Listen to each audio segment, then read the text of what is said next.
राधे गोविंद भजो राधे भजो राधे गोविंद राधे गोविंद भजो राधे भजो राधे गोविंद राधे गोविंद भजो राधे भजो राधे गोविंद भजो भजो भजो भैया राधे गोविंद भजो भजो भजो भैया राधे गोविंद भजो भजो भजो भैया राधे गोविंद भजो भजो भजो भैया राधे गोविंद गाओ गाओ गाओ भैया राधे गोविंद गाओ गाओ गाओ भैया राधे गोविंद राधे गोविंद भजो राधे भजो राधे गोविंद राधे गोविंद भजो राधे भजो राधे ताली बजा के राधे गोविंद भजो राधे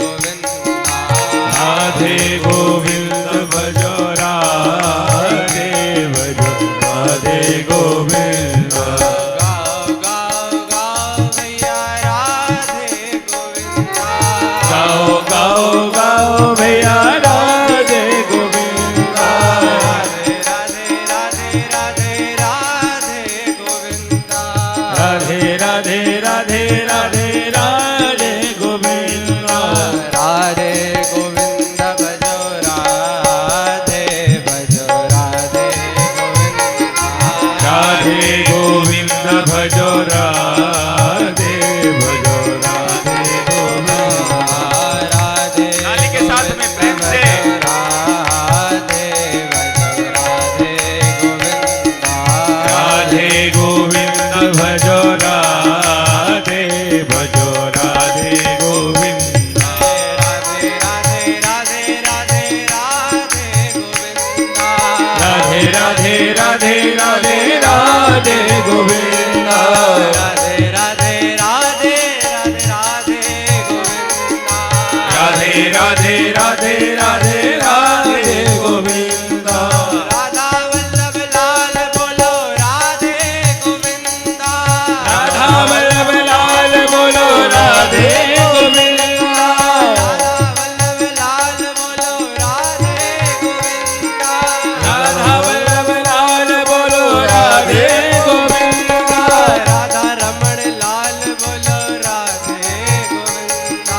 राधा रमण लाल बोलो राधे गोविंद राधा रमण लाल बोलो राधे गोविंद राधा रमण लाल बोलो राधे गोविंद राधा रमण लाल बोलो राधे गोविंद राधे गोविंद भजो राधे भजो राधे गोविंद राधे गोविंद भजो राधे भजो राधे गोविंद राधे गोविंद भजो राधे भजो राधे गोविंद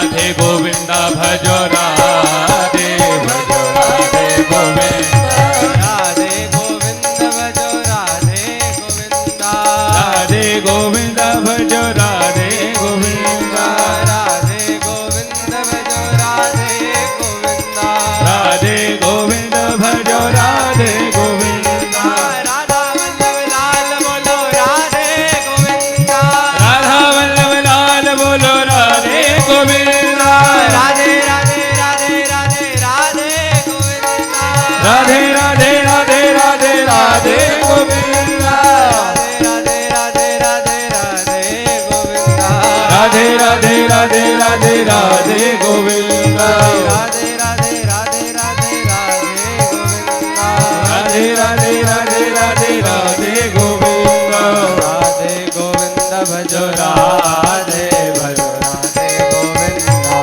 राधे गोविंद भजो राधे भजो राधे गोविंद राधे गोविंद भजो राधे भजो राधे गोविंद राधे गोविंद भजो राधे भजो राधे गोविंद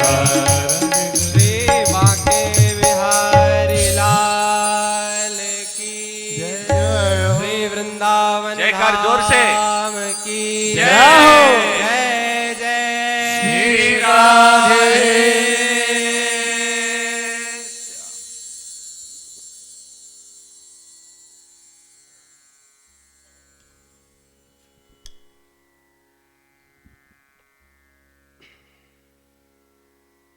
परम श्रद्धेय स्वामी श्री रामसुखदास जी महाराज के चरणों में प्रणाम करते हुए श्री सेठ जी, श्री भाई जी, श्री बाबा, श्री शरणानंद जी महाराज एवं मंच पर आसीन श्री महाराज जी के चरणों में प्रणाम करते हुए समुपस्थित सभी वैष्णव जनों के हृदय में स्थापित उनके इष्ट, उनके गुरु एवं आचार्य को दास का कोटि कोटि नमन।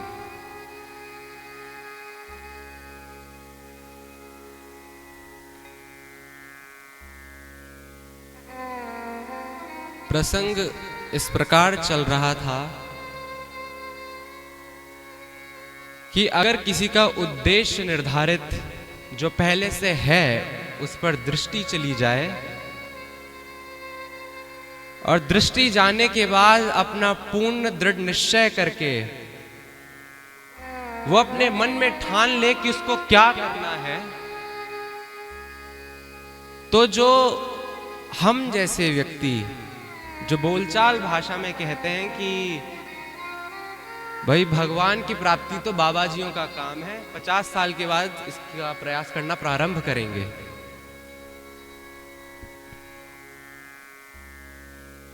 वो किस प्रकार इसी संसार में, इसी परिवार में सब कुछ यही करते हुए बहुत सुलभता से हमें प्राप्त हो सकता है।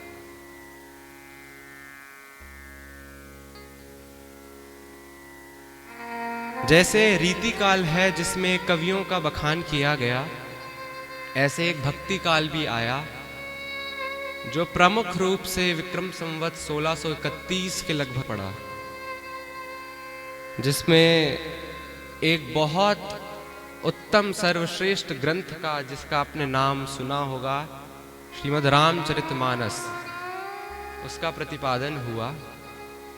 और ठीक लगभग उसी काल में एक और ग्रंथ लिखा गया। रामचरितमानस तो श्री गोस्वामी तुलसीदास जी ने लिखा, लेकिन उसी काल में एक और ग्रंथ लिखा गया जिसका नाम था श्री भक्तमाल, और वो लिखा था श्री गोस्वामी श्री नाभादास जी महाराज ने। संत सेवा करते करते और संत सेवा से भी पहले अपनी गुरु की आज्ञा का पालन करते करते ऐसी स्थिति आ गई थी श्री नाभादास जी की कि गुरु बगल में बैठे हैं, लेकिन गुरु के अंदर क्या चल रहा है, मन की दशा क्या है, वो शिष्य को पता चल रही है। और उम्र क्या है, 14 वर्ष की।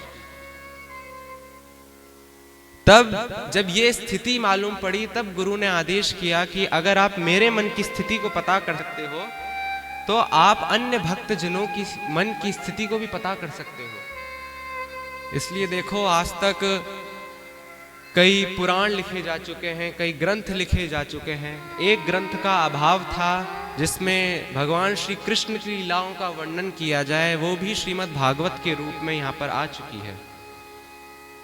लेकिन एक ग्रंथ और बाकी है लिखना कि जिसमें उन भगवान के, भगवान राम, भगवान कृष्ण, उनके प्रिय भक्त जिन्होंने उनको पाया है इसी संसार में रह के, सब कुछ हमारी तरह करके, आप उनको पकड़ो और उनका चरित्र लिखो।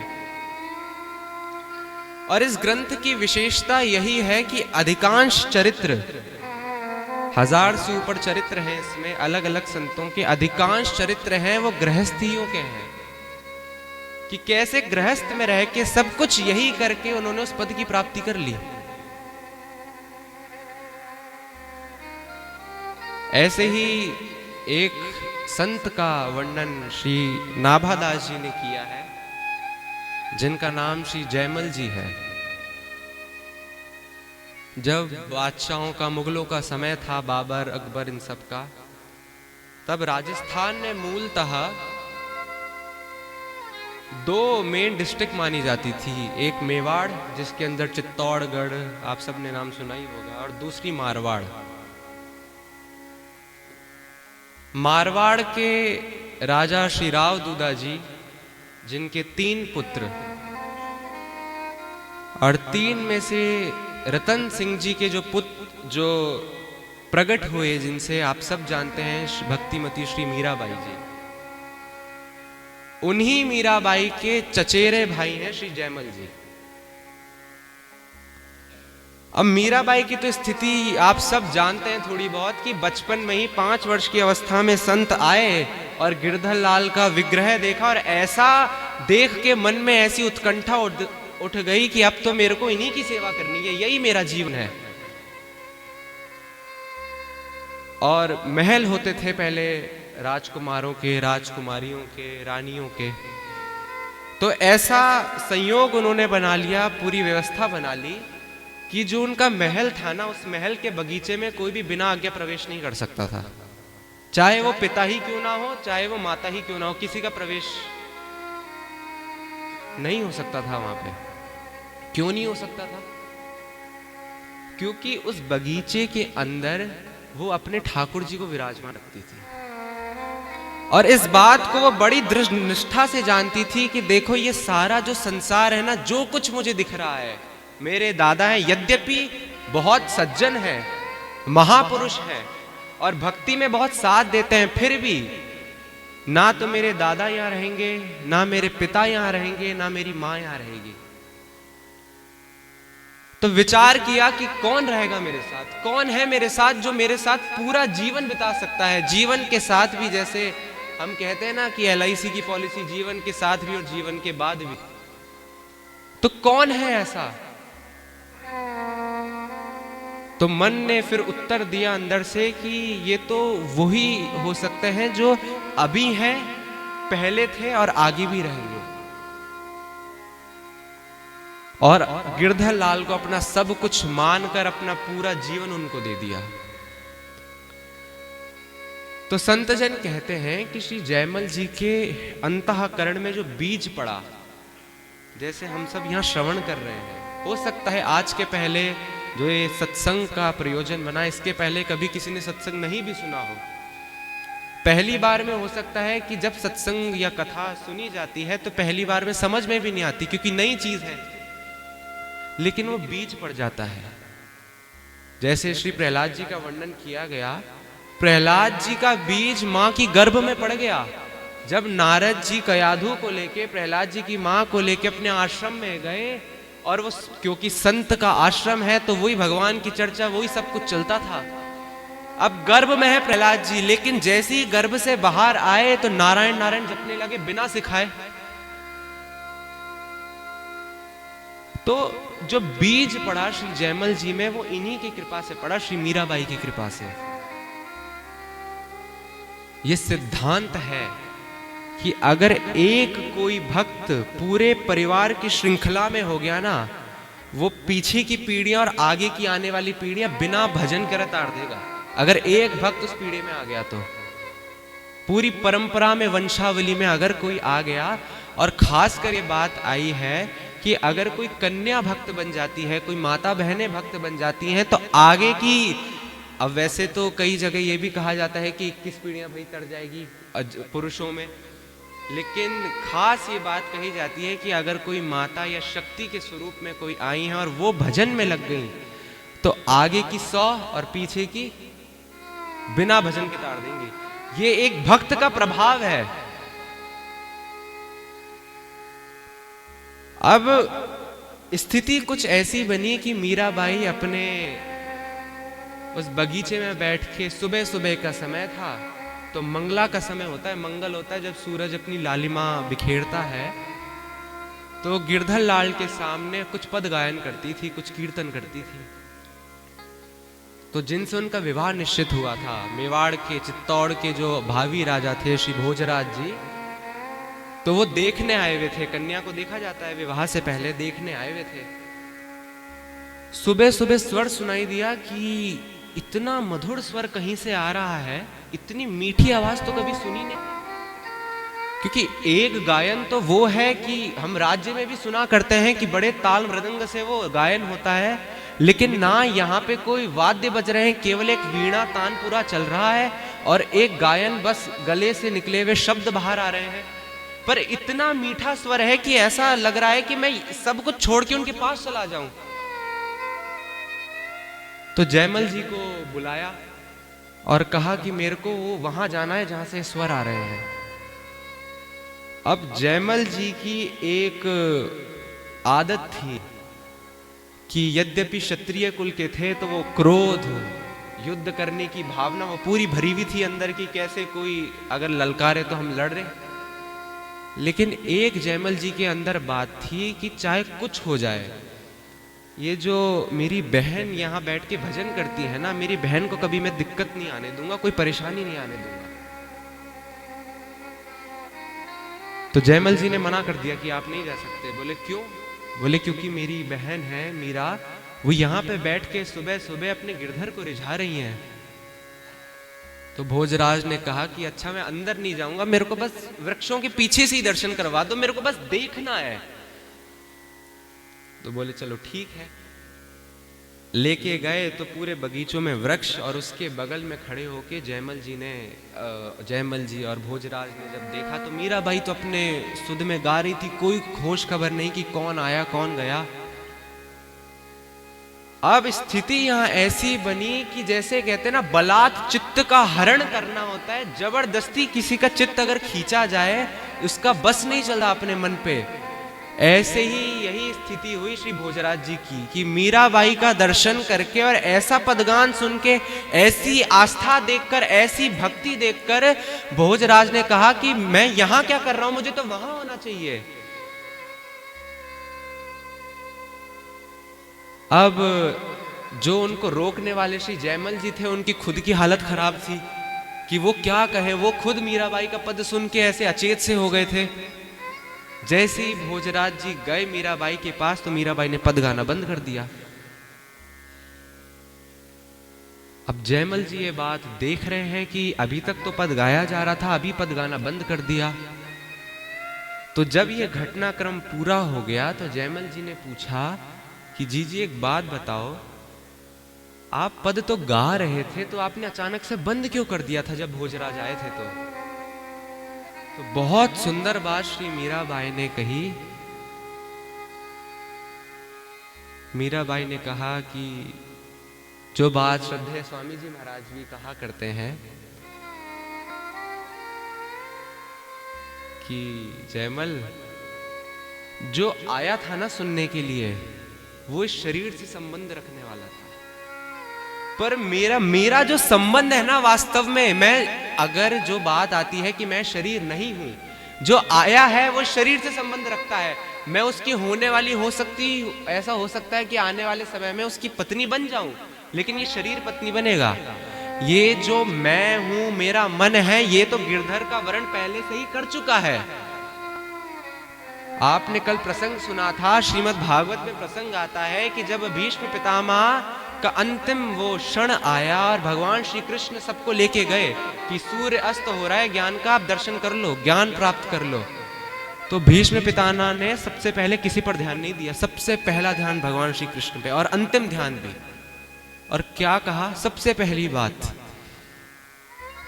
कि हे गिरधर, आज तक इस भीष्म की बुद्धि ने किसी का वर्ण नहीं किया, आज तक मेरी बुद्धि कुंवारी है। क्योंकि मेरी वैसे शरीर तो मेरा है ही ब्रह्मचर्य का, लेकिन मेरी बुद्धि ने भी आज तक ना किसी पदार्थ का, ना किसी भोग का, किसी का वर्ण नहीं किया। मैं सारा का सारा कर्म करता गया। मैं जानता हूं कि वो अन्न का प्रभाव ऐसा हुआ कि मुझे शत्रु पक्ष से युद्ध करना पड़ा, लेकिन ये बुद्धि मेरी वास्तव में कुंवारी है। और आज मैं इस बुद्धि का विवाह आपके चरणों से करवा रहा हूं। यही बात मीराबाई कहती हैं कि मेरा मन तो उनके पास जा चुका है जयमल, लेकिन तुझे एक बात समझनी है। हो सकता है कि मैं तो बैरागन बन जाऊं, और आगे फिर चरित्र में आया है कि वो बनी भी, लेकिन तेरे को तो आगे इस मेड़ता का राज्य संभालना है, राजा बनना है तुझे।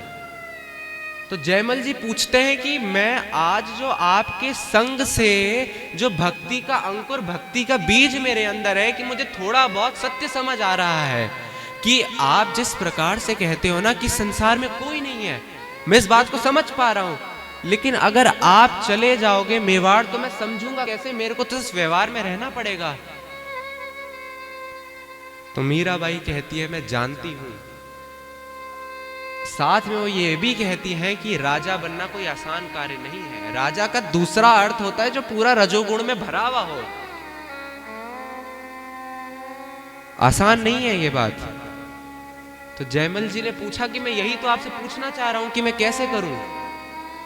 तो ये मन की उत्कंठा, मन की लालसा देख के श्री मीराबाई ने कहा कि जयमल एक बात ध्यान रखना, बस जो बात मैंने अभी थोड़ी देर पहले कही कि श्रद्धेय स्वामी जी महाराज भी कहते थे कि अपना मन भगवान को दे दे और शरीर जो है संसार को दे दे। तो जयमल जी ने कहा कि मन कैसे दूं मैं मन, क्योंकि नए नए हैं, कुछ पता नहीं है, पहली बार सुन रहे, बोले मन कैसे दूं, मेरे को पता ही नहीं है मेरा मन है कहां, क्या है। और अगर मन मेरे वश में है तब तो फिर बात ही क्या होती, ये सारा खेल तो यहीं का चल रहा है, मैं आपसे प्रश्न पूछ क्यों रहा हूं। अगर सब कुछ मेरे नियंत्रण में होता तो इस प्रश्न का तात्पर्य ही नहीं होता। तो ऐसी स्थिति देख के श्री मीराबाई कहती हैं कि जयमल, व्यक्ति का एक स्वभाव है, जीव का एक स्वभाव है कि जहां उसको ज्यादा रस मिलता है ना, वो वहां पे चला जाता है। और वस्तुतः एक बात समझना, जो ये धर्म मिला है तेरे को कि तेरे को राज्य संभालना है, कई लोगों को ये वेश मिलता है कि उनको साधु बन के जंगल में भजन करना है। बोले ये व्यक्ति निर्णय नहीं लेता इस बात का, ये बात का निर्णय प्रभु लेकर भेजते हैं। जिस स्थिति पे, जिस क्षेत्र में, जिस कर्म में वो किसी व्यक्ति को भेजते हैं ना, वो सर्वोचित सर्वधर्म होता है, वो सही है। तो जयमल जी फिर पूछते हैं तो मेरे को फिर भजन करने के लिए कहीं जाने की आवश्यकता नहीं है। बोले अगर तेरे को भजन करने के लिए कहीं जाने की आवश्यकता होती ना यहां से, तो तेरा पहले से ही प्रबंध भगवान करके भेजते। अगर तू यहां है, अगर तू मेड़ता का भावी राजा होने वाला है, तो इसका तात्पर्य यही है कि तेरा प्रधान कर्तव्य ये है, लेकिन इसके साथ साथ तुझे अपने आप को साधना, उस परम लक्ष्य की प्राप्ति करनी है जो तुझे समझ आया है। और जयमल वो जो अधिक रस जहां मिलता है ना, तो जयमल जी फिर पूछते हैं कि मैं क्या करूं उसके लिए। तो श्री मीराबाई जी बहुत सुंदर उत्तर देती हैं उस समय, कहती हैं कि जयमल, जीव जिस चीज को महत्व देता है ना, वो अपना अधिक से अधिक समय उसी वस्तु, व्यक्ति, परिस्थिति, प्रक्रिया में गुजारेगा। अगर वो शरीर से नहीं गुजार पाए ना, लेकिन उसका मन उसी में रमता रहेगा। तो जयमल जी ने कहा कि फिर इसके लिए मेरे को क्या करना है। एक के बाद एक प्रश्न आते जा रहे हैं। तो ये बात जो आती है जयमल जी के चरित्र में, ये वस्तुतः श्री मीराबाई जी का उपदेश है कि तेरे साथ ये संभव नहीं है कि तू 24 घंटे अपना शरीर प्रभु प्रत्यर्थ कर सके, क्योंकि अभी तेरी वो भावना नहीं है। इसीलिए तू एक काम कर, तू अपने दिन का कुछ समय केवल भगवान को दे दे, तू और तेरे जीवन में, बस और कोई नहीं। फिर जयमल जी पूछते हैं बाकी का समय। बोले बाकी के समय में जो तुझे राज्य करना है, जो कुछ भी तेरे को करना है, वो सब तू कर। मीराबाई इस बात जोड़ देती है इस बात को कि जयमल एक बात का ध्यान रखना, जो तूने प्रथम में प्रश्न पूछा था कि आपने पद क्यों बंद कर दिया। बोले जयमल, इस बात का पता नहीं लगने पाए कि तेरे मन की स्थिति क्या है, क्योंकि जो बात है कि एक तो भजन करना कठिन, करके बचाना कठिन, और बचाकर पचाना कठिन। 4 माला या 4 बातें अगर किसी व्यक्ति को पता नहीं चलती हैं और चल जाती हैं फिर बाद में, तो ऐसा मन में आता है कि उस ज्ञान का बखान किसी को जाकर करे। अच्छा, ये तो हो गई बचाने वाली बात। अगर वो बखान हो भी गया तो फिर मन में आता है कि थोड़ा अगर फीडबैक मिले तो थोड़ा अच्छा तारीफ अगर कर दें, थोड़ी वाह वाही कर दें तो अच्छा हो जाएगा ना। तो ये पचाना कठिन। मीराबाई कहती है कि एक बात का ध्यान रखना, अगर तूने ये संसार की सेवा में अपना नियंत्रण नहीं रखा ना, अपने आप को व्यवस्थित नहीं रखा, तो तेरे को अपने जीवन धन की प्राप्ति नहीं होगी, क्योंकि तेरा कर्तव्य पहला यही है। इसको साथ में लेके तेरे को अपना जीवन बनाना है। जयमल जी ने कहा कि एक अंतिम प्रश्न पूछा कि आपने कहा कि मैं कुछ समय भगवान को दे दूं, उनकी सेवा में दे दूं, और बाकी का समय मैं संसार की सेवा में बिता दूं। तो अगर मेरे उस समय प्राण चले गए या उस समय मेरे मन में कुछ इधर उधर की बात आ गई तो मैं तो फिसल जाऊंगा। तो मीराबाई कहती हैं कि तू फिसलेगा कहां से? मैं जो तेरे को बात बता रही हूं ना, वो अनुभव की बता रही हूं। जब तू समय देकर उस रस की प्राप्ति करेगा ना, वो धीरे धीरे बूंद बूंद रस जैसे तेरे अंदर बैठता जाएगा, प्रभु के प्रेम का रस। क्योंकि हर व्यक्ति जिस चीज का भूखा है ना, वो है प्रेम। वो सबसे यही चाहता है। एक जूनियर भी है ना, अपने सीनियर से यही चाहता है कि अगर सुबह सुबह जाकर वो गुड मॉर्निंग या कुछ बोले ना, तो सामने से प्रत्युत्तर प्रेम पूर्वक मिले। अगर नहीं मिलता तो इधर उधर की बातें चलने लगती है। छोटी सी घटना हो या बड़ी घटना हो, सब एक वस्तु चाहते हैं, प्रेम आ जाए, प्रेम मिल जाए हमको।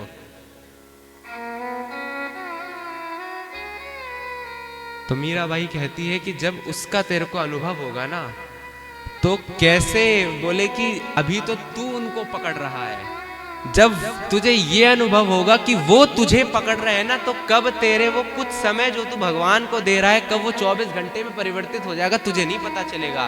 तेरा शरीर तो यहां होगा पर तू कहीं और होगा।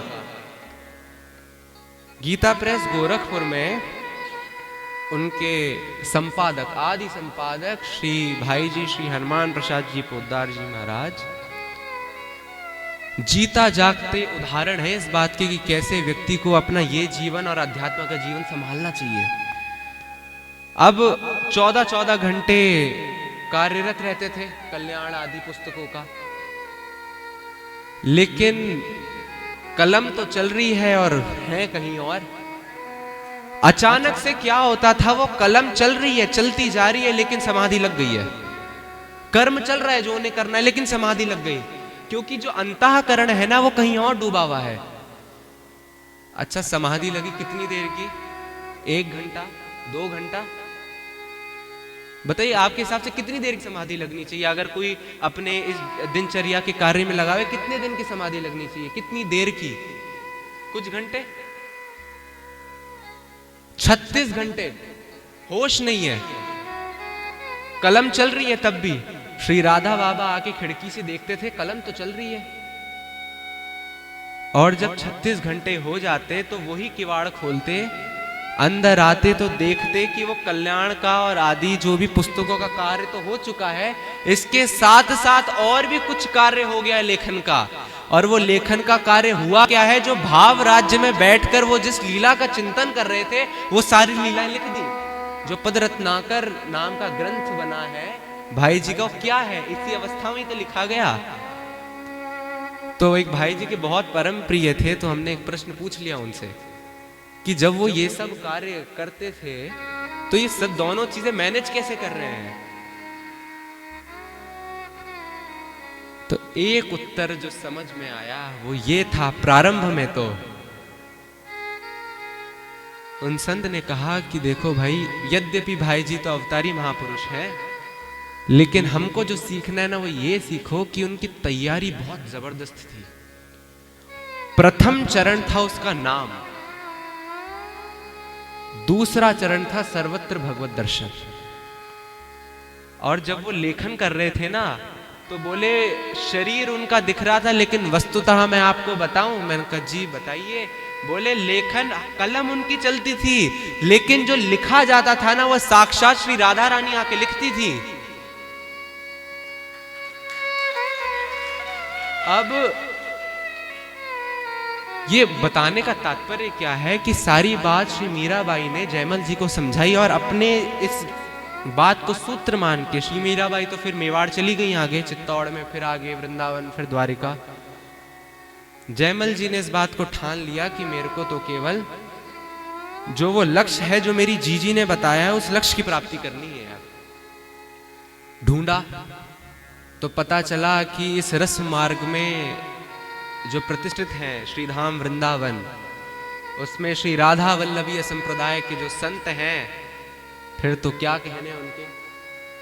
तो दीक्षा ले ली वहां से और सेवा पद्धति उनसे समझी, और राधा वल्लभीय संप्रदाय के वृंदावन की सारी सेवा पद्धति एक ही है, उसी पद्धति से सेवा करने लगे।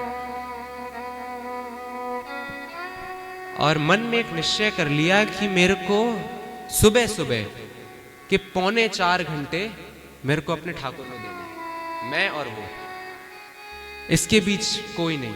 और राज घोषणा करवा दी कि इस समय के बीच में कोई नहीं आए, अगर कोई आया तो मैं खुद उसको ले जाऊंगा, जल्लादों को सौंपूंगा और फांसी के तख्ते पे चढ़वाऊंगा। पहले कोई ना आए इस समय के बीच में, क्योंकि कीमत पता थी ना। ब्रज में एक संतजन बताते हैं कि प्रभु के स्वभाव के बारे में, कि जैसे हम करते हैं ना कि महाराज परिक्रमा दे लें तो थोड़ा भगवान प्रसन्न हो जाएं, कुछ व्रत आदि कर ले भगवान प्रसन्न हो जाएं। ये जो रीति है भगवान की, तो संतजन बताते हैं केवल एक रीति है जिसमें वो कहते हैं कि भैया पूरो दे दे और पूरो ले जा, मतलब तू अपने आप को पूरा मेरे को दे दे और पूरा मेरे को ले जा। ये बीच की बात मत किया कर मेरे से कि मैं थोड़ा आपका ये कर रहा हूं, थोड़ा मैं किसी और का करूंगा, आप अपना देखो। अब यही बात श्री जयमल जी ने बनाई, अपने मन में ठानी कि मेरे को ये जो समय है ना 3.25 घंटे का, ये किसी को नहीं दूंगा, ये केवल मैं और मेरे ठाकुर बस।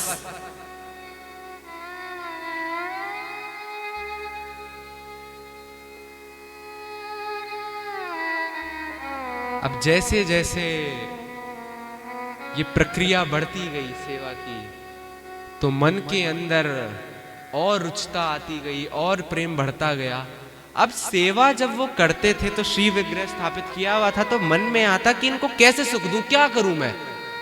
जैसे एक बच्चे को या पत्नी अपनी पत्नी को, पति अपनी पति को जैसे सुख देने का प्रयास करती है, कैसे क्या करूं मैं इनके लिए। तो इधर उधर कुछ प्रयोजन बनाते, लेकिन फिर भी संतुष्टि नहीं मिलती। लेकिन कुछ तो है जो कसक है। एक दिन, अब जैसे नीचे वाला जो कमरा था महल का, उसमें ठाकुर जी का मंदिर, और ऊपर जाके गर्मियों के समय में विश्राम करते थे छत पे। तो ठाकुर जी को शयन कराया, रात्रि का समय था। तो अब राजकीय शरीर, राजा का शरीर थोड़ा सुकोमल होता है, थोड़ा उसको आराम चाहिए। तो अब गर्मी इतनी थी कि पसीने आने लगे, गर्मी लगने लगी। तो बहुत बोले जल्दी जल्दी ठाकुर जी को सुलाओ और अपने ऊपर चले हवा में, इतना हालत खराब हो रही है, दम घुट रहा है। तो फटाफट ठाकुर जी को शयन कराया, और शयन कराने के बाद ऊपर गए कि मैं थोड़ा सांस लूं, हवा लूं थोड़ी। और ऊपर जाने के बाद थोड़ी सांस में सांस आई, और बोले चलो विश्राम करते हैं, गर्मी का समय, अच्छी हवा आ रही है, थोड़ा सो जाते हैं। तो बिस्तर पर लेट गए। अब उनका एक और नियम था इस बात का कि बिस्तर पर लेटने के समय वो अपनी पूरी दिनचर्या को दोबारा टटोलते थे कि मैंने सुबह से लेके क्या किया अभी तक। तो जब टटोलने लगे तो आते आते अंतिम में देखा कि मेरे को इतनी गर्मी लग रही थी कि मैंने ठाकुर जी की जो मेरी सेवा थी उसको जल्दी जल्दी करके मैं अपना शरीर का सुख लेने के लिए ऊपर छत पे चला गया। अब देखिए, जो दूसरे दिन का सूत्र था, सावधानी ही साधना है। अचानक से श्री जयमल जी के मन में आया कि मैंने ये प्रण लिया था, ये संकल्प लिया था कि मैं जितना समय ठाकुर को दूंगा वो केवल उनका और मेरा, ईमानदारी से दूंगा पूरा। तो ये मैंने जल्दबाजी क्यों करी है। और मूल में गए तो पता चला इसलिए जल्दबाजी करी क्योंकि मुझे गर्मी लग रही थी, गर्मियों का समय था। फिर और मूल में गए तो पता चला कि मैंने अपने शरीर को ज्यादा महत्व देके जिसकी मैं सेवा कर रहा हूं उनको महत्व नहीं दिया। यही तो बात है। क्योंकि अगर उनकी महत्व बुद्धि मेरे अंदर होती तो मैं ऐसा कुछ प्रयोजन बनाता, ऐसा कुछ करता कि उनको सुख मिले।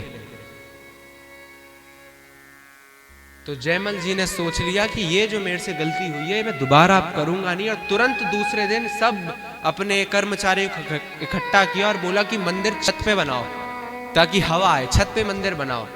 और मंदिर पूरा छत पे बनाया गया। तो सब जो बनाने वाले थे उन्होंने बोला कि महाराज छत पे जाने के लिए सीढ़ियां बना दें। तो बोले नहीं, सीढ़ियां मत बनाना, सीढ़ियां नहीं बनानी, तो छत पे जाओगे कैसे? बोले केवल एक लकड़ी की नसैनी बना दो आप, जिसमें मैं चढ़ के चला जाऊं, और जब मैं चला जाऊं तो उस सीढ़ी को हटा दूं ताकि कोई और चढ़ ना पाए। तो अब राज आदेश था, सबने ऐसे ही कर लिया। और ये फिर से आदेश दिया श्री जयमल जी ने कि कोई भी सीढ़ी को ना तो हाथ लगाएगा और ना मेरे छत पे जाएगा। सबने तो ये बात मान ली कि भाई राजा की आज्ञा है। लेकिन सब तो राजा मानते थे, लेकिन चाहे कोई व्यक्ति कितने भी बड़े पद में बैठ जाए, जो उनकी धर्म पत्नी होती है उनके लिए वो तो होगा राजा कहीं का। घर पे आया है तो फिर हम ही है जो है। तो यही बात हुई। अब जैसे ये राज घोषणा सुनी तो रानी के मन में हुई खुदबुद कि राजा ने बोला है सीढ़ियों पे चढ़ना नहीं है, अब तो मेरे को सीढ़ियों पर ही चढ़ना है। कैसे मना कैसे किया उन्होंने, और अच्छा मेरे को भी चढ़ने की उन्हें अनुमति नहीं दी। ये तो कमाल बात हो गई।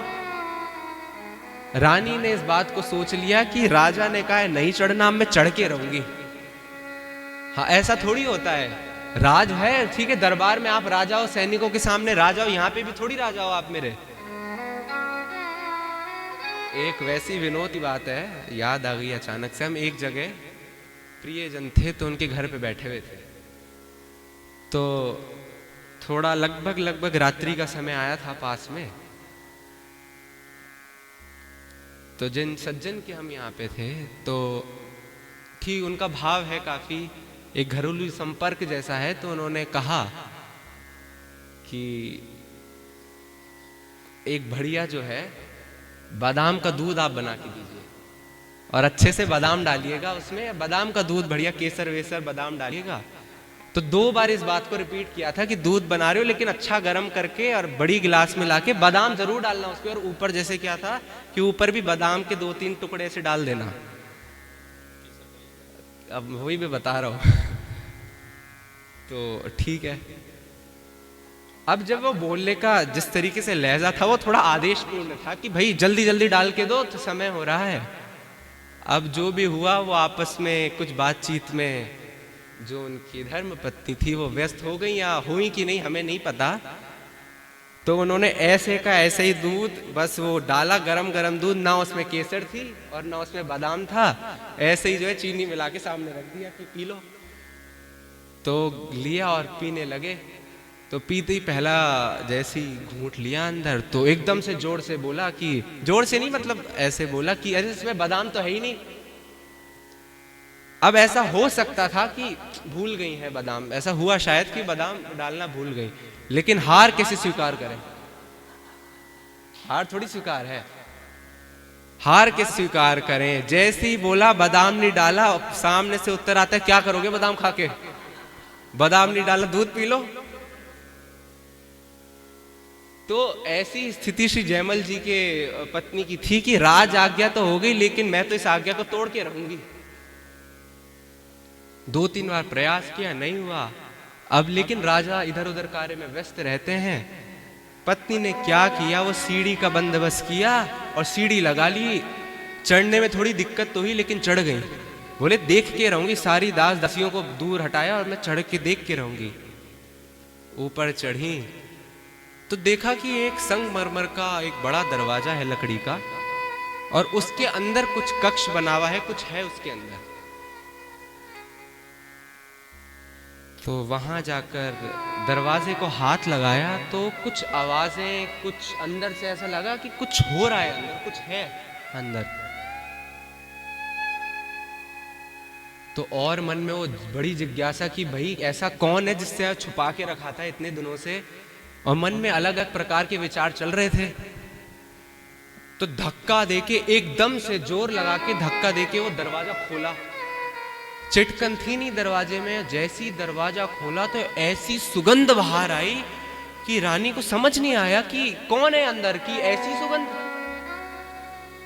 तो देखा वहां पे एक शैया, शैया मतलब होती है बिस्तर, वो रखा हुआ है, चारपाई लगी हुई है बहुत सुंदर, और उस पे जैसे मच्छरदानी हम लोग लगाते ना, पुराने समय में लगाते, ऐसे झीनी झीनी मच्छरदानी लगी हुई है।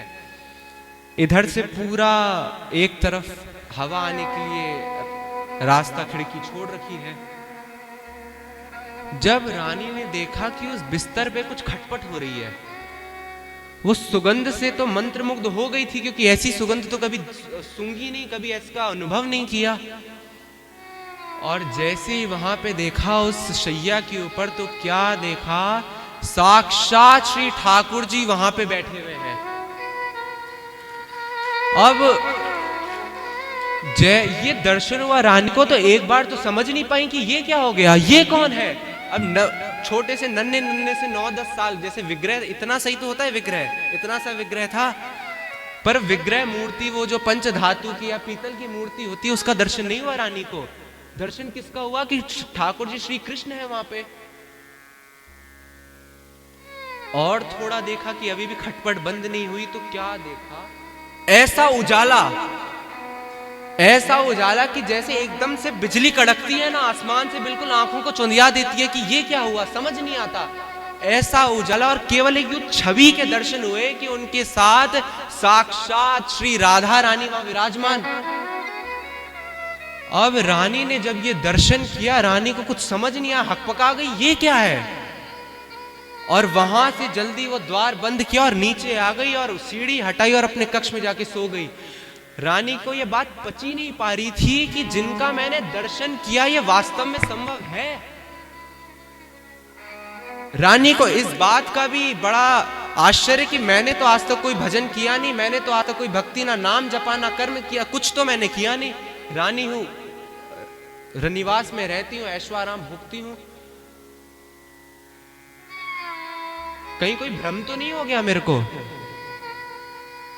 लेकिन जैसा हमने आपसे निवेदन किया था कि जब कोई एक भक्त आता है ना परंपरा में, वो सबको ताड़ देता है, ये विशेषता है भक्त की। इसलिए संत जन कहते हैं कि जननी जने तो भक्त जन, या दाता या सूर। या तो किसी दातार को पैदा करे, या किसी सूरमा को जो देश के काम आए, समाज के काम आए, इसको पैदा करे। लेकिन इन दोनों से पहले एक शब्द का उपयोग किया गया है, जननी जने तो भक्त जन। क्यों? क्योंकि एक भक्त ऐसा होता है जो दाता भी होता है और सूर भी होता है, जो सूरमा भी होता है। अब रानी को कुछ समझ नहीं आया, कहा कि राजा से अगर बोल दिया तो राजा तो फिर राजा है, लेकिन बताना तो पड़ेगा। दूसरा दिन हुआ तो सबसे पहले वो पेट पे बात पची नहीं, सबसे पहले गई राजा के पास, इंतजार किया कि कैसे राजा वो अपनी 3.25 घंटे की जो सेवा थी उसको समाप्त करके बाहर आए। राजा बाहर आए तो रानी को देखा, बोला आज आप कैसे। तो रानी का एक बात बतानी थी आपको। बोले हाँ बताओ। बोले ऐसे नहीं बताऊंगी, कक्ष में चलो। तो कमरे में बिठा के बोला कि मैं आपके कल ऊपर जो आपने कक्ष बना रखा है छत पे, मैं वहां गई थी। तो राजा ने कहा फिर? मुझे कुछ समझ नहीं आया। मैं ऊपर गई, मैंने द्वार खोला, मैंने अनुमान तो कुछ और लगाया कि शायद कुछ और हो, पर मैंने द्वार खोला तो वहां पे आपका सेवा करने, जो आप जिस विग्रह की सेवा करते हो वो मूर्ति तो थी नहीं। वहां पे तो ऐसा लग रहा था कि हमारे जैसा कोई मनुष्य है, वो वहां पे बैठा है मोर मुकुट धारण करके। अब राजा इस बात को जानते थे, क्योंकि इतने समय से जो सेवा कर रहे थे तो वो स्वरूप प्रकट हो गया था उनके सामने। लेकिन राजा ने कहा कि अगर आज इसको नहीं रोका तो ये फिर कल चली जाएगी, क्योंकि चस्का चढ़ गया ना इतने प्यारे रूप देखने का, तो फिर कहीं चली जाएगी। राजा ने कहा कि तूने मेरी राज्याज्ञा का पालन नहीं किया। अब रानी घबराई हुई तो थी थोड़ी सी। रानी ने कहा कि मैं क्या करती, आपने मना किया तो मेरे मन में हुआ कि अगर मैं उल्लंघन नहीं करूंगी तो कौन उल्लंघन करेगा आपकी बात का। पर मेरे को क्या पता था कि आपकी आज्ञा का उल्लंघन करने का परिणाम ये होगा। तो खूब डांट लगाई पहले तो जयमल जी ने। जयमल जी ने कहा कि जब तेरे से मना किया था मैंने सबको कि नहीं जाना है तो क्यों गई, आज के बाद यहां पे कभी दृष्टि भी मत घुमाना। ये कह के तो रानी को वहां से विदा कर दिया, लेकिन जयमल जी मन ही मन इतने प्रसन्न हुए, जैसे आपने शुरुआत में महाराज जी ने जिस तरीके से वो इंट्रोडक्शन दिया था उसमें कहा था कि एक पोता जब बैठता है तो दादा नाना को बड़ी प्रसन्नता होती है, ऐसे ही जयमल जी को इतनी प्रसन्नता हुई कि देखो समय हम दे रहे हैं, लेकिन इस रूप का दर्शन जो फल है उस वो फल प्राप्त इनको हो रहा है। कारण क्या है? गहराई में जाइए। अध्यात्म का दूसरा अर्थ ही सूक्ष्मता है।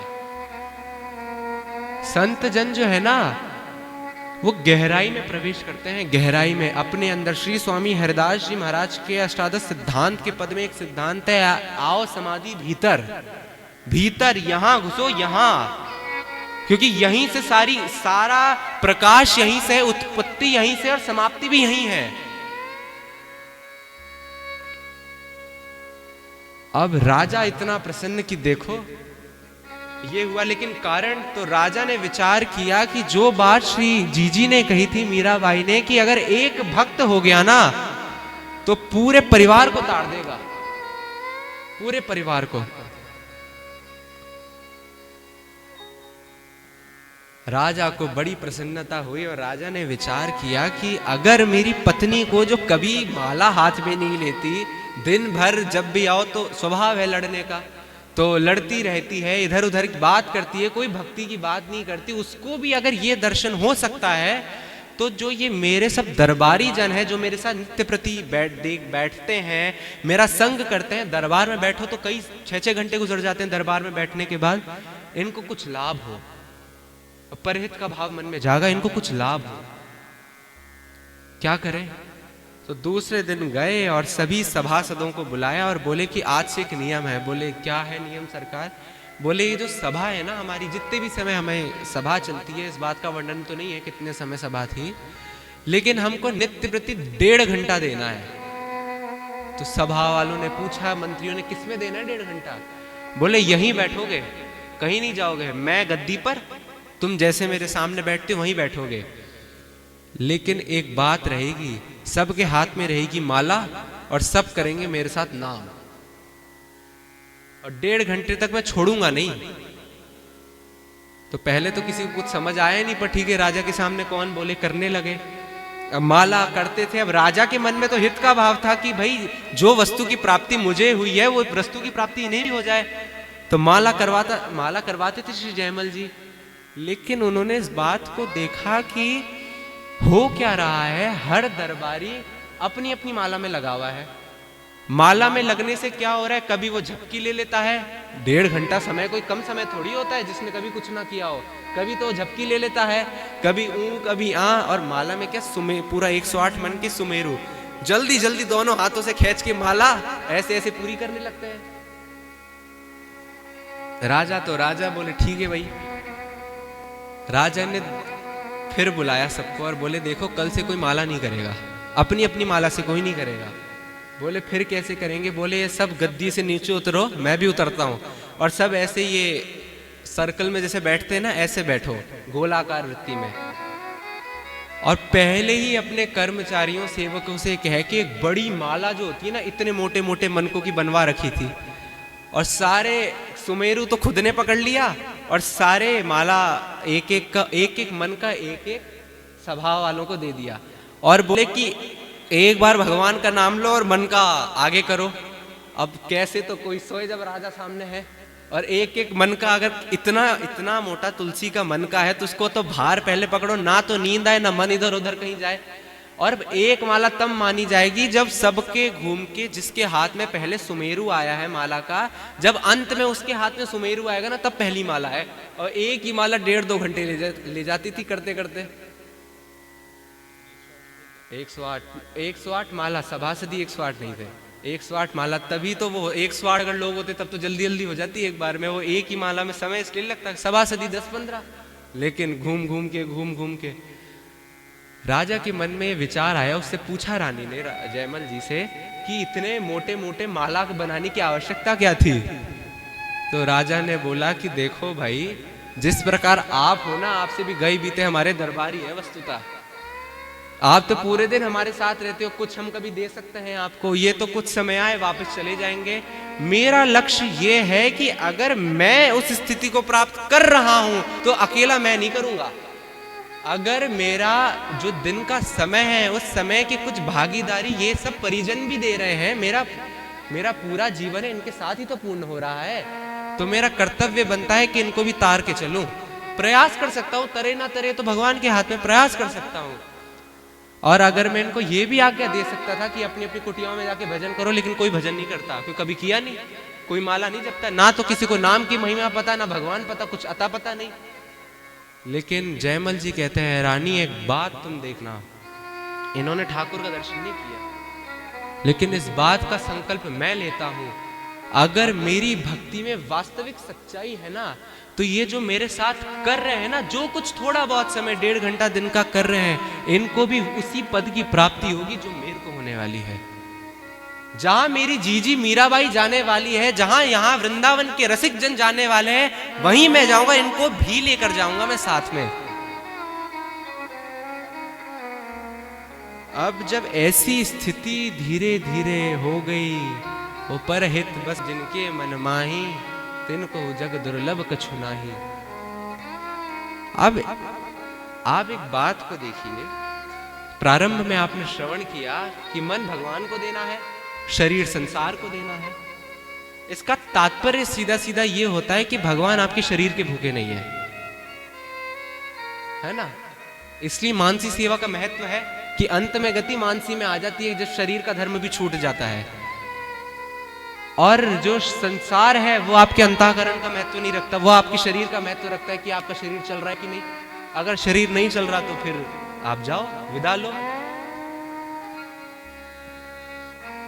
जब भगवान ने ये देखा कि अब वस्तुतः वो स्थिति आ गई है कि जयमल जी केवल अपने तक नहीं सीमित हैं, वो सबके हो चुके हैं, अब सबको मेरे तक लाना चाह रहे हैं।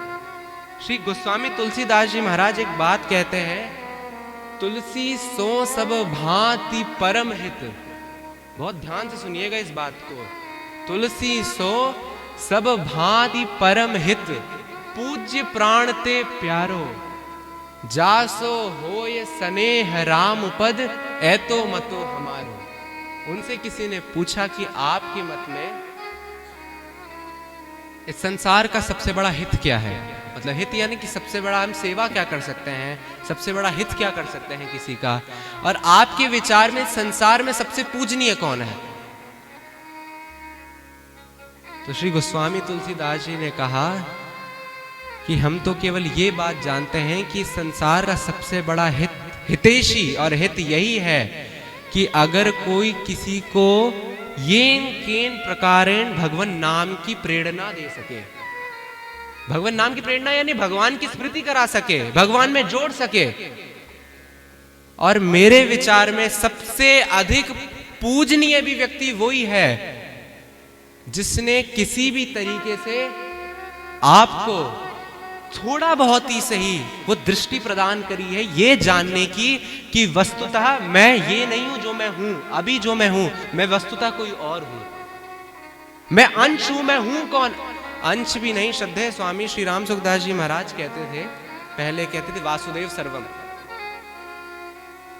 सब जगह वासुदेव। फिर धीरे धीरे क्या कहा, सब कुछ वासुदेव है। पहले सब में भगवान है, फिर कहा अंत में सब ही कुछ भगवान है। चाहे कोई भी हो, वस्तु हो, परिस्थिति हो, जीवात्मा हो, कोई भी, सब कुछ भगवान है। अब ये जब मन की दशा श्री ठाकुर जी ने जयमल जी की देखी कि अब ये इसके आगे जा चुके हैं, तब ठाकुर जी ने कहा कि अब वस्तुतः वो जो प्रदान मुझे करना था ना, अब इसका पात्र ये बने हैं। पहले भी पात्र थे, लेकिन एक होता है ना एक दिल से बाहर निकलना, क्योंकि मारवाड़ बहुत सशक्त राज्य था उस समय। तो राज्य था तो राज्य के शत्रु भी होते हैं। तो एक पड़ोसी राज्य बहुत प्रयास करता था इस बात का कि जैसे तैसे, कि मारवाड़ बड़ा राज्य है तो धन आ जाए, कोष लूट ले, समृद्धि लूट ले, राज्य वैभव लूट ले, आधिपत्य हो जाए हमारा। प्रयास किया, लेकिन मारवाड़ बहुत ताकतवर था, सेना थी उसके पास, तो हर बार हरा देता था।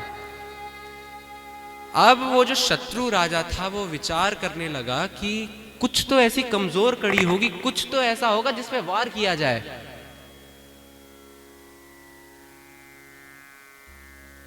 तो पता लगाया, बोले कोई ना कोई तो होगा गद्दार, हर राज्य में कोई ना कोई गद्दार होता है, वो कुछ ना कुछ ऐसा बताएगा कि हम उस कमजोर कड़ी को पकड़ लें। तो जैसे तैसे लोभ देके एक ढूंढा एक गद्दार को और बोला कि एक मुझे मारवाड़ राज्य की गद्दारी का, वो गद्दारी कह रहा हूं, कमजोर कड़ी बताओ। तो वो व्यक्ति कहता है कि देखिए वस्तुतः मारवाड़ की एक ही कमजोर कड़ी है, अब ये आपके ऊपर है, आप उसे कमजोर समझो या उसकी शक्ति समझो। बोले क्या? बोले मारवाड़ के जो राजा हैं श्री जयमल जी, मेड़ता के जो राजा हैं श्री जयमल जी, वो प्रातः काल 3:45 घंटे अपने कक्ष से बाहर नहीं निकलते। ना उनके कक्ष में घुसने की आज्ञा किसी को है, कोई घुस नहीं सकता, और ना वो बाहर निकलते हैं। अगर उस समय आप ऐसा कोई आक्रमण कर दो और राज्य को जीत लो तो काम बन जाएगा। तो योजना बनी और बोले 10,000 घोड़सवार ले लो, 30,000 सैनिक ले लो, राज्य पे आक्रमण कर दो। वो सुबह सुबह के समय पर ही घेर लिया चारों तरफ से मेड़ता को। अब सेनापति को जैसी खबर पड़ी, लेकिन बिना राजा की आज्ञा के कैसे आक्रमण कर सकते हैं? सेना को तो तभी तैयार करेंगे जब राजा आज्ञा देगा। राजा आज्ञा कहां से दे जब राजा कक्ष के अंदर है? तो सेनापति ने सोचा कि अगर आज राजा को नहीं बताया गया ना तो ये राज्य हाथ से चला जाएगा, क्योंकि सेना हम पे हमला करेगी, बिना राजा आज्ञा के हम प्रति उत्तर दे नहीं सकते, हम हार गए। तो उन्होंने एक योजना बनाई कि देखो हर व्यक्ति को दंड दिया जा सकता है, लेकिन राजा अपनी मां को दंड कभी नहीं देगा। इसलिए सेनापति उनकी मां के पास गए और बोले कि माता जी, एक बहुत बड़ी विपत्ति आ गई है, अगर आज आप अंदर नहीं गई ना तो ये राज्य हाथ से चला जाएगा, कुछ घंटों में चला जाएगा। तो माता ने कहा मैं जाती हूं देखने। मां गई अंदर, तो द्वार खोला, अंदर गई। ऊपर आपने श्रवण किया कि ऊपर वो सेवा करते थे, तो जैसे तैसे प्रयास करके ऊपर चढ़ी। जयमल जी को कोई होश खबर नहीं है, कुछ पता नहीं जयमल जी को कि कौन आया, क्योंकि कभी कोई आता नहीं। अब जयमल जी की दृष्टि बिल्कुल सामने ठाकुर जी की तरफ, पीछे से मां आई तो पता नहीं उन्हें। लेकिन जैसे ही मां ने वो अंदर का दरवाजा गर्भगृह का खोला ना, तो वो अणु परमाणु जो मां के वाइब्रेशन थे ना वो अंदर गए। और इतना संगीन मामला होता है ना अध्यात्म का, वो जैसे ही अणु परमाणु गए तो जयमल जी की चित्र की वृत्ति इधर उधर होने लगी और ऐसा लगा कि कोई और आया है। और पीछे मुड़ के देखा तो मां। तो बहुत क्रोध आया, लेकिन मां है तो क्रोध कर नहीं सकते। फिर भी एक कठोर वाक्य में पूछा कि मां तू यहां कैसे? तो बोली बेटा मैं कुछ बताने आई हूं, बहुत आवश्यक है। बोले क्या? बोले पड़ोसी राज्य ने हमको घेर लिया है, इतने सैनिक हैं, इतने घुड़सवार हैं, आज्ञा दे दे तू, बस हम इतना चाहते हैं कि तू बस आज्ञा दे दे, वो स्टैंप अपनी राजमोहर लगा दे और वो युद्ध कर लेंगे सेनापति अपने आप। अब आप ये देखिए, बरसों सत्संग, बरसों कथाएं, बरसों साधन तपस्या करने के बाद भी ये स्थिति प्राप्त नहीं होती। कौन सी स्थिति? विश्वास। अब बिनु विश्वास भगति नहीं, तई विधि द्रवे ना राम। श्री जयमल जी के मुख से बात सुनो आप। जयमल जी कहते हैं कि तू राज्य की चिंता कर रही है, ये जिसका राज्य है, जिसको मैं समय दे रहा हूं, ये उसकी जिम्मेदारी है कि राज्य को संभाले या राज्य को बर्बाद करे, उसकी इच्छा है। मैं कुछ हूं ही नहीं। अगर मैंने अपने आप को उनके चरणों में सौंप दिया है, अब चाहे दूर करो या ठुकराओ, पूरा लुटवा दो या फिर राजा बना के रखो, मुझे कोई लेना देना नहीं है। तो मां पूछती है कि सामने शत्रु खड़ा है, हजारों की तादाद में लोग मरेंगे। जयमल जी क्या कहते हैं? जयमल जी कहते हैं कि जैसे भगवान राम अपनी वानर सेना को लेके गए, कहां गए? लंका में, और वानर सेना का वध हुआ, वानर सेना वीर गति को प्राप्त हुई। लेकिन अंत में क्या हुआ, क्योंकि मानव रूप में थे तो वो शिष्टाचार निभाना था, और अमृत का आवाहन करके देवताओं से सबको जीवित कर दिया वापस। बोले मां यहां से चली जा, दोबारा मत आना। आप विश्वास देखिए, दोबारा आना मत यहां पे, जो होगा। श्री गुरु श्री तेग बहादुर जी, सिख परंपराओं में जो 10 महानतम गुरु हुए हैं, मुगल शासक ने गरम तवा करके, बड़ा तवा करके बैठा दिया उसके ऊपर। क्या नहीं कर सकते थे वो? अभी संकल्प करते ना, पूरा का पूरा मुगल साम्राज्य खत्म हो जाता। संत के संत, वीर के वीर क्या नहीं कर सकते थे। और ये सामने प्रस्तावना रखी गई थी कि आप अपना धर्म छोड़ दो, ये धर्म स्वीकार कर लो। लेकिन क्या कहते हैं, गरम तवा, आप सोच रहे, और वहां पे बैठे हैं वो, क्या कह रहे हैं, राम तेरा किया मीठा लागे। अब जयमल जी ने ये बात कही, मां वहां से गई, जयमल जी वापस अपनी चित्त की वृत्ति को वापस समेटा और अपने ठाकुर जी में लगा लिया। जैसे एक बच्चा इस बात की चिंता नहीं करता ना कि मेरे विद्यालय का फीस कौन भरेगा, कैसे निर्वाहन होगा, चिंता करता है क्या इस बात की? चिंता कौन करता है? उनके पिता। ओहो, ये करुणा के सागर जैसे ही, अब क्या बताऊं, आप समझ नहीं सकते इस बात को, जितना प्यार भरा है ना भगवान के अंदर। ये पचाना मुश्किल है, ये जानना मुश्किल है कि कितना प्यार कर सकते हैं, किस हद तक जा सकते हैं अपने भक्तों के लिए।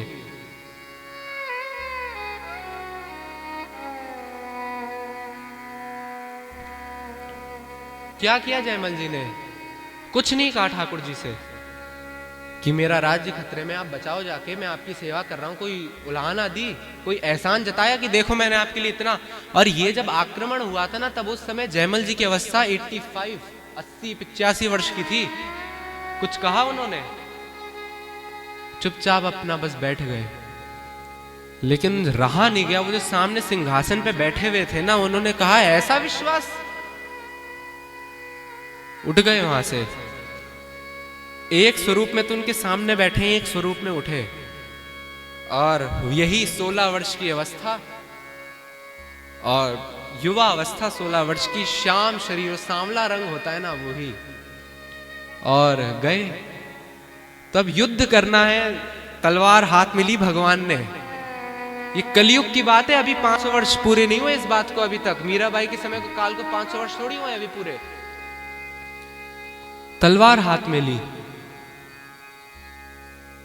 अब भगवान आए हैं, देख रहे हैं कि भाई युद्ध लड़ना है तो घोड़ी की आवश्यकता तो पड़ेगी। तो भगवान के मन में आया, ये छोटा मोटा घोड़ा हम नहीं पकड़ेंगे, राजा का घोड़ा कौन सा है, राजा के घोड़े पर ही जाऊंगा मैं। तो राजा का घोड़ा देखा और बोले इसी पे चढ़ेंगे। राजा के घोड़े पे चढ़े, वहीं से छलांग लगाई। अब जैसे घोड़े को स्पर्श किया, वो घोड़ा थोड़ी बचेगा फिर, अगर भगवान बैठेंगे तो। वो उछला वहीं से, बाहर आया। किले का फाटक सर बंद होता है जब युद्ध का समय होता है, तो बाहर आया घोड़ा। सामने 30,000 सैनिक, 10,000 घुड़सवार, अकेले भगवान, पूरा वो कवच सब कुछ पहन के। छोटे से 16 वर्ष की अवस्था कोई बहुत थोड़ी होती है। हाथ में तलवार ली, धनुष बाण लिए, ऐसे तीर बरसाए, ऐसे तीर बरसाए कि छिन्न भिन्न कर दिया सबको। अच्छा, अब स्थिति ऐसी होती कि भगवान जिस तरफ से घोड़ा लेके जाते हो, सैनिक ऐसे ही रह जाते, क्योंकि छुपाएंगे कहां से अपनी सूरत को, वो अपने प्रेम को छुपाएंगे कहां से, वो तो है ऐसे के ऐसे ही रह जाते। भाई मारो सब, पूरे 30,000 सैनिक जमीन पे, 10,000 घोड़े नीचे, सैनिक ऊपर, घोड़े, ऐसी स्थिति। अब राजा जो होता है ना, बड़ा चतुर होता है, वो बहुत डिप्लोमेसी खेलता है। उसको बहुत पता होता है कि भाई मुझे अपने आप को कैसे बचा के चलना है। राजा क्या करता है अक्सर युद्ध में, आगे सैनिक पीछे सैनिक, बीच में अपने आप को रखता है कि ना कोई आगे से आए तो मेरे तक ना पहुंच पाए, कोई पीछे से आए तो मेरे तक ना पहुंचे, बीच में रखता है अपने आप को। और जब वो ये देखता है कि आक्रमण आगे से हो रहा है और आगे के सारे सैनिक खत्म, तो पीछे वालों को इशारा करता है कि जाओ जाओ जाओ, पहले सब मरोगे तब मैं मरूंगा लास्ट में। तो पीछे वालों को भेजा, वो पीछे वाले भी नीचे। अब राजा बचा, राजा के 2-4 जो अंगरक्षक राजा वो बचे हैं, भगवान सामने अंगरक्षकों को एक एक करके परम धाम की प्राप्ति करवाई और राजा के ऊपर प्रहार नहीं किया, केवल राजा की तरफ देखा और थोड़ा सा मुस्कुरा दिए। जैसे ही मुस्कुराया, कुछ नहीं कहा, ना राजा की तरफ तीर चलाया जो शत्रु राजा था, ना तलवार चलाई, केवल देख के मुस्कुरा दिए। वो मुस्कुराहट देखी, राजा तो तैयार था कि तलवार लेके आएगा तो युद्ध करना पड़ेगा अब तो मेरे को। वो तलवार छूटी, राजा अपने आप धरती पर, मुकुट कहीं, कवच कहीं, राजा बेहोश। वापस भगवान आए, घोड़े को बांधा और मंदिर में जाके बैठ गए।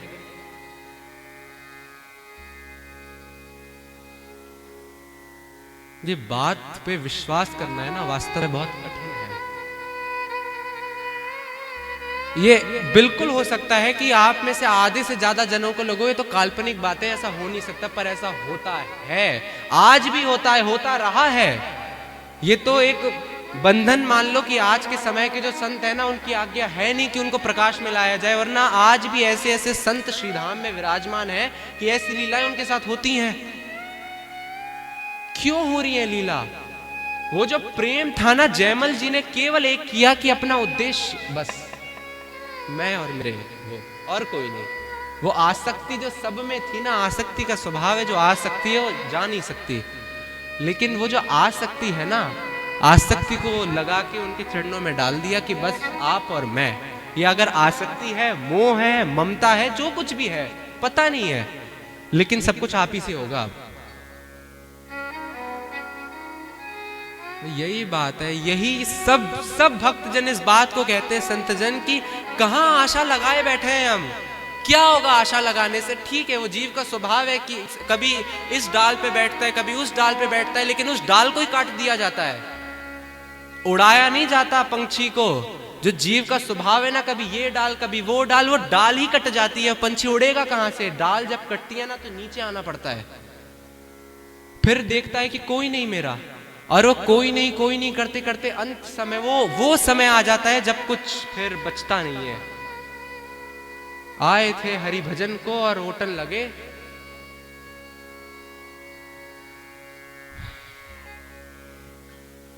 बात तो ये सत्य है कि प्रीति की रीति रंगीलो ही जाने। ये प्रेम करना, प्यार करना, अपना मानना केवल वो ही जान सकते हैं, या उनके कोई भक्त जान सकते हैं, नहीं तो हम लोगों के बस में है नहीं। और भगवान आके बैठे, ये प्रसंग इतना वैसा चल जाता है ना, समय ज्यादा है नहीं, इसलिए मैं जल्दी जल्दी आप सबके सामने निवेदन करता हूँ। सामने भगवान आके दोबारा बैठ गए मंदिर में, और जयमल जी अपनी सेवा से निवृत्त हुए, बाहर आए और सेनापति से कहा कि मेरा कवच कुंडल लाओ, सब तलवार वगैरह लाओ, युद्ध करने जाना है। सब लाया गया, कवच पहना, तो बाहर आए, बोले घोड़ा लाओ मेरा। सेवक घोड़ा लेने गया, जो घुड़साल की रक्षा करता है, संभालता है, तो बोला महाराज आपका घोड़ा तो पसीना पसीना हो रहा है, वो तो ऐसा लग रहा है कि जाने हजारों किलोमीटर की यात्रा करके आया हो।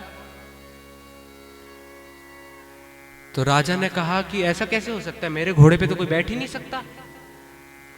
जो प्रमुख होता है, अगर उसकी कोई गाड़ी है, उसका कोई घोड़ा है, उस पे कोई और थोड़ी बैठ सकता है, केवल वो ही बैठेगा।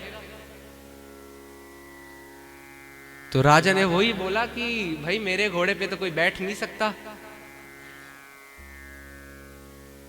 घुड़सवारों को भी समझ नहीं आया कि बात तो ये सत्य है कि कोई बैठ नहीं सकता, लेकिन वास्तव में हाँप रहे हो तो सामने दिख रहा है। बोले सामने लाओ घोड़े को, तो घोड़ा सामने है, तो पसीना पसीना, वो जीभ बाहर आ गई घोड़े की, पानी पिलाओ मेरे को। तो बोले ठीक है, इसको खड़ा कर दो एक जगह पे, दूसरा घोड़ा कोई लिया, उसमें चले जाएंगे। लेकिन थोड़ा मन थोड़ा अटपटा सा हो गया कि एक होता है ना कि एक ही घोड़े में बैठ के युद्ध करने का अभ्यास है, दूसरे घोड़े में अभ्यास नहीं है, थोड़ा तो मन अटपटा सा हो गया।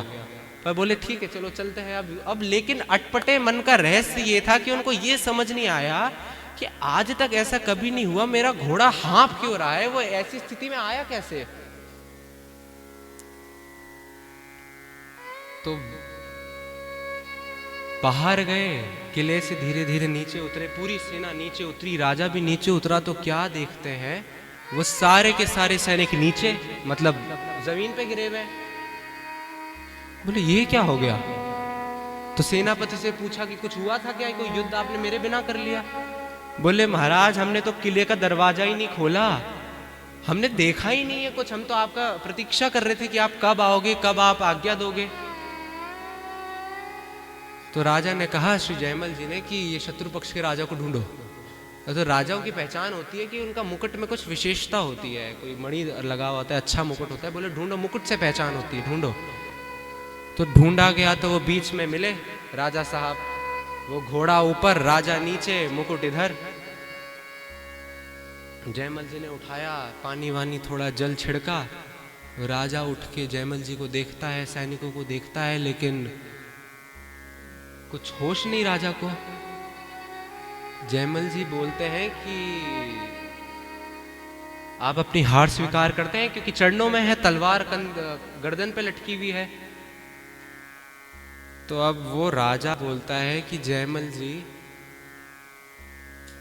मैं अपनी पूर्ण रूप से अपनी पराजय, अपनी हार स्वीकार करता हूं। आप मुझे अपना सेवक बना के रख लो, मैं तैयार हूं, मैं सेवा करूंगा। यद्यपि मैंने अपने राज्य में कभी किसी की सेवा नहीं करी, पर मैं आपकी सेवा करूंगा, लेकिन मेरी केवल एक शर्त है। बोले क्या? बोले वो जो सांवला सिपाही आपने भेजा था ना, वो सांवले सिपाही को एक बार और दिखा दो बस। सांवला सिपाही? बोले वो लगभग 15-16 युवा अवस्था थी, यौवन को प्राप्त था, केवल एक बार उसके दर्शन करवा दो मुझे, फिर मैं आपका पूरा जीवन में आपका उपकार नहीं भूलूंगा, आपकी सेवा करता रहूंगा।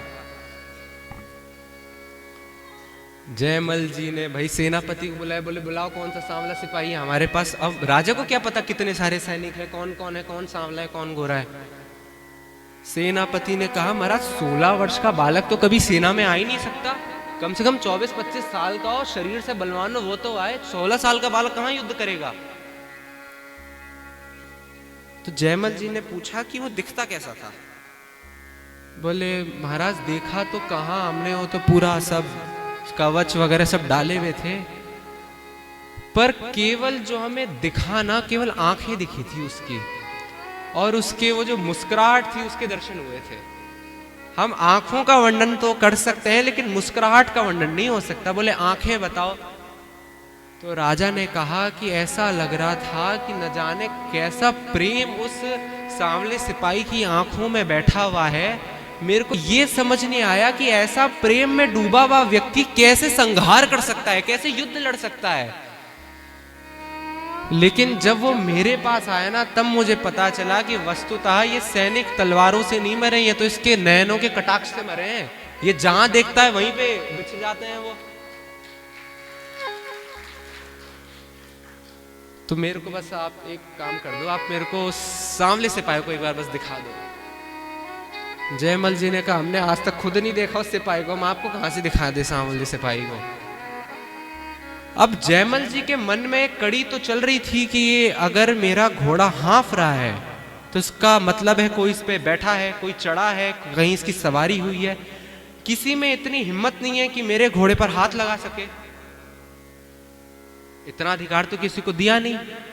फिर विचार आया कि कोई मेरा अपना, राजा की गाड़ी, राजा का घोड़े को उसका पुत्र इस्तेमाल कर सकता है, उसके परिवार वाले इस्तेमाल कर सकते हैं, लेकिन रानी घोड़े का इस्तेमाल करेगी नहीं, वो भी युद्ध के समय पे, और पुत्र भी इस्तेमाल नहीं करेगा युद्ध के समय पे।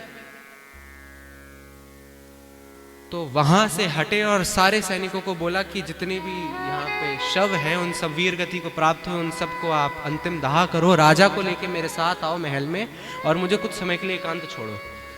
राजा गया, जयमल जी किवाड़ बंद किया जयमल जी ने, और ऊपर वापस अपने मंदिर में और गए। और समझ तो आ रहा था कि कोई एक ऐसा है कि जो मतलब प्रियता में तो क्या बात कहे कि जिसने हमारा घोड़ा इस्तेमाल किया हो वो कोई अपना ही होगा, ऐसा कोई व्यक्ति बिना बिना आज्ञा के। अच्छा आज्ञा भी है ना वो व्यक्ति लेता है घरेलू संपर्क में जहां पे थोड़ी दूरियां होती हैं। जब अपनापन बहुत घनिष्ठ होता है ना तो आज्ञा भी नहीं लेनी पड़ती, चलो फिर ऐसा होता है अगर किसी वस्तु का इस्तेमाल किया भी जा रहा हो, प्रयोग किया जा रहा हो, तो ये विश्वास रहता है कि जिसकी वस्तु है वो बुरा नहीं मानेगा, क्योंकि प्रेम इतना है आपस में। तो वो वस्तु एक ऐसी नहीं लगती कि वो किसी और की, वो ऐसा लगता है ये मेरी वस्तु है, मैं इसको उपयोग में ले सकता हूं। तो जयमल जी समझ गए ऐसे तो भाई केवल एक ही है जो बिना पूछे बिना कुछ किए एक ही तो गए ऊपर मंदिर में और ठाकुर जी को देखा तो वो जो विग्रह था श्री ठाकुर जी का, यहां से माथे से टप टप करके पसीने की बूंदें टपक रही है। जयमल जी समझ गए कि ये सांवला सिपाही और कोई था नहीं, ये सांवला सिपाही यही है जो हमने कहा था अपनी मां से कि जिसका ये राज्य है वो ही संभालेगा, और वो ही संभालने गए हैं। और ठाकुर जी के पास आके बोले, आपको क्या पड़ी थी वहां जाके इतना श्रम करने की? अरे आप यहीं बैठे बैठे संकल्प कर लेते। और संकल्प भी क्यों करना मेरे जैसे व्यक्ति के लिए? 80 साल की अवस्था हो चुकी है, आज नहीं तो कल तो मरना ही है। और अगर मेरे को बचाना भी था तो संकल्प कर लेते, युद्ध करने की क्या आवश्यकता थी? उत्तर सुनो आप ठाकुर जी का। उत्तर देते हैं, हमें नई बात पता चली, पहले नहीं पता थी। ठाकुर जी उत्तर देते हैं कि जयमल, ये जो घोड़ा था ना तेरा, मैं रोज देखता था, इस घोड़े का सौभाग्य ऐसा है कि तेरे को रोज बिठा के सवारी करवाता है। मैं चाहता था कि वो जो तेरे अंदर प्रेम है ना, इस घोड़े के अंदर भी वो प्रेम आ चुका है।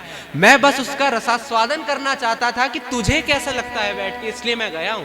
नहीं तो मैं तो संकल्प से कर देता। लेकिन दूसरी बात और सुन, तो वो जो राजा आया था ना, उसका उद्देश्य तुझे मारना नहीं था। उसका उद्देश्य था कि राज्य को हड़प कर सेना और कोष को लूट ले, आधिपत्य स्थापित कर ले। तेरे से द्वेष नहीं था उसका। यही कारण है कि मैंने उसको मारा नहीं। पर उसने चाहे बैर से ही सही संबंध तेरे से जोड़ लिया था। अब मेरी प्रतिज्ञा है कि अगर जिसने भी मेरे भक्त से कैसे भी कोई संबंध जोड़ लिया ना, मैं उसका कल्याण करके रहूंगा। मेरे को कोई उपाय दिख नहीं रहा था, कोई उपाय मुझे और दिख नहीं रहा था, क्योंकि पहले भी आक्रमण करने आ चुका है। मेरे को ये एक उपाय दिखा कि मैं चला जाऊं, इसका कल्याण कर दूं। लेकिन जयमल एक बात और सुन तू, तीसरी बात ये भी है कि जब तूने ये बात अपनी मां से कही ना कि जिसका राज्य है वो संभालेगा, मैं तुझे बता नहीं सकता, भगवान के शब्द हैं, मैं तुझे बता नहीं सकता। मुझे ऐसा लगा कि मैं क्या दे दूं तेरे को। जब तूने ये बात कही, जो राज्य तूने बनाया है तेरे परिश्रम से, आज तू ये बड़ी आसानी से कह रहा है कि वो मेरा राज्य है। ऐसा विश्वास अगर किसी का हो, जैसे श्री द्रौपदी जी, युधिष्ठिर जी परेशान,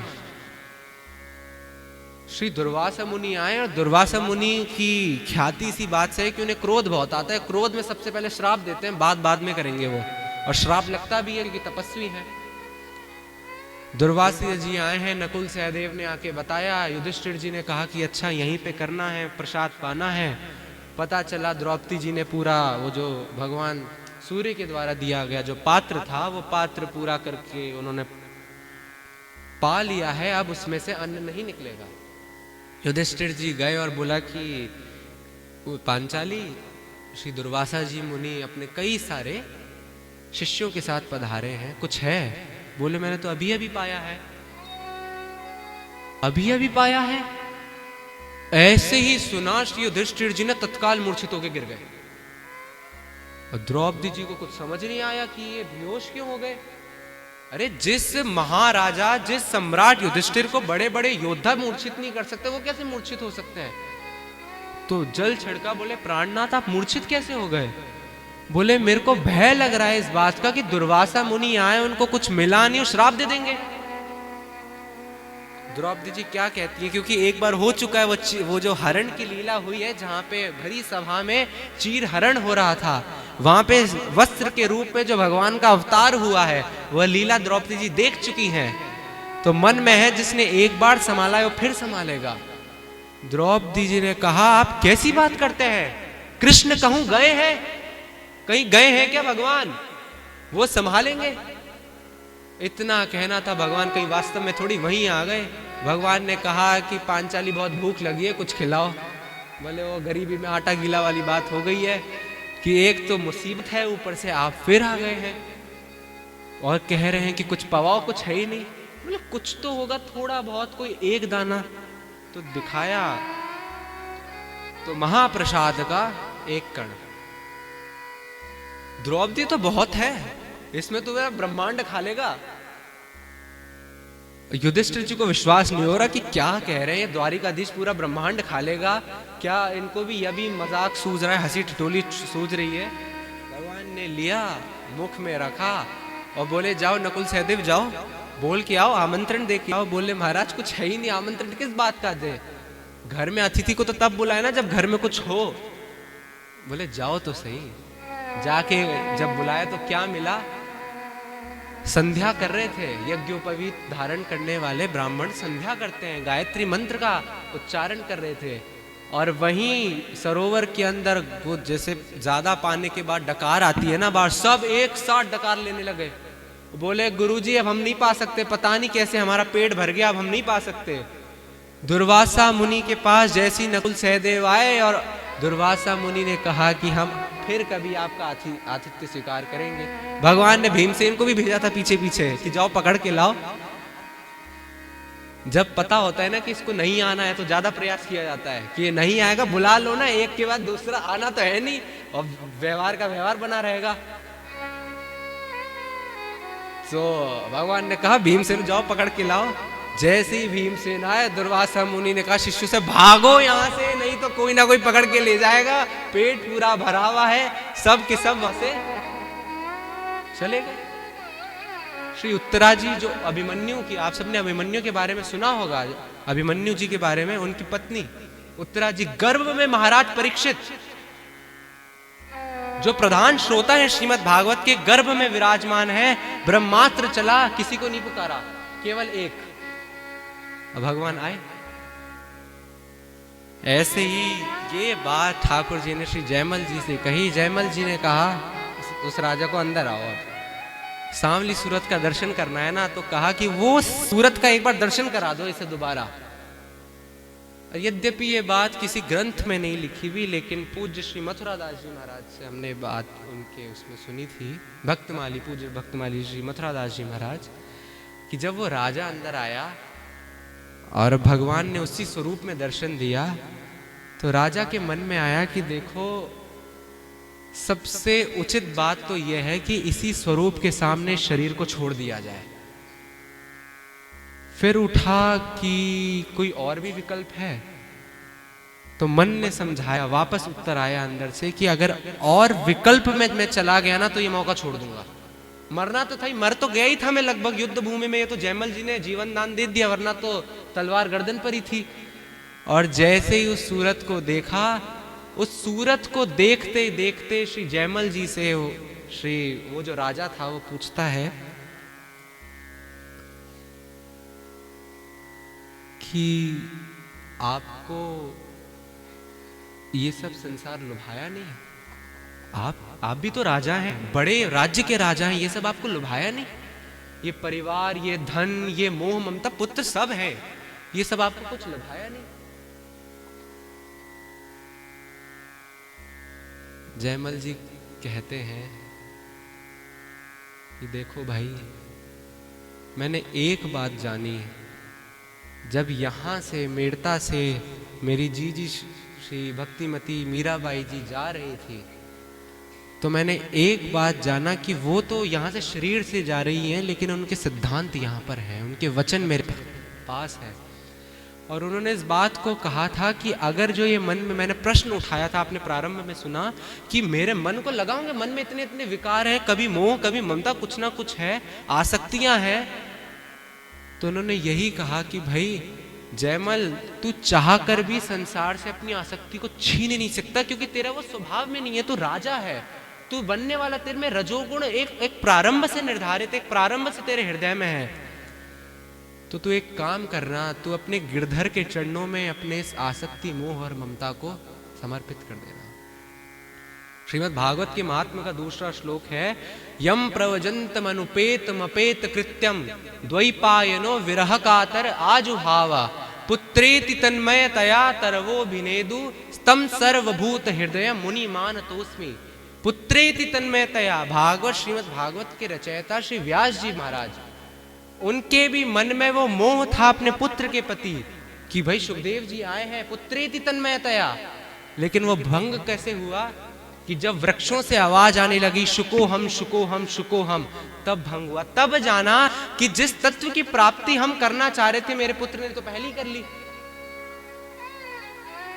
और उसी प्रकार वो जो राजा जो शत्रु था उसने दर्शन करते करते वहीं अपने प्राणों की आहुति दी।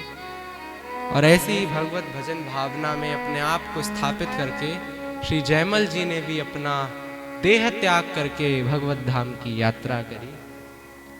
समय की सीमा में यहीं पूर्ण रूप से हम विराम देते हैं वाणी को। आगे जय श्री श्री महाराज जी की आज्ञा। सियावर रामचंद्र भगवान की।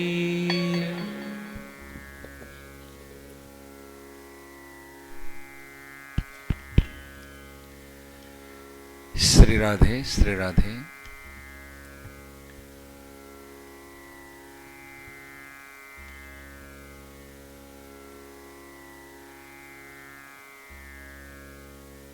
हमारा जो प्रकरण चल रहा था, मूल विषय, उस विषय को, उस बात को एक प्रैक्टिकल प्रत्यक्ष आचरण में लिए हुए एक भक्त साधक के जीवन के द्वारा हम कुछ श्रवण किए। अभी जो हमने चरित्र सुना, इससे हमको क्या सीखने को मिले, कौन बता सकता?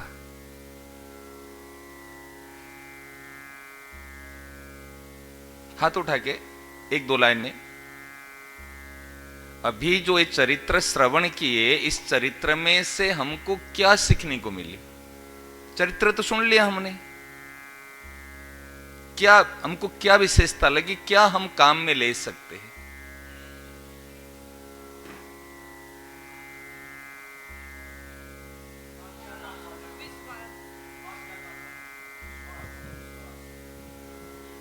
हैं? भक्ति ही शक्ति। और हाँ, बहुत सुंदर।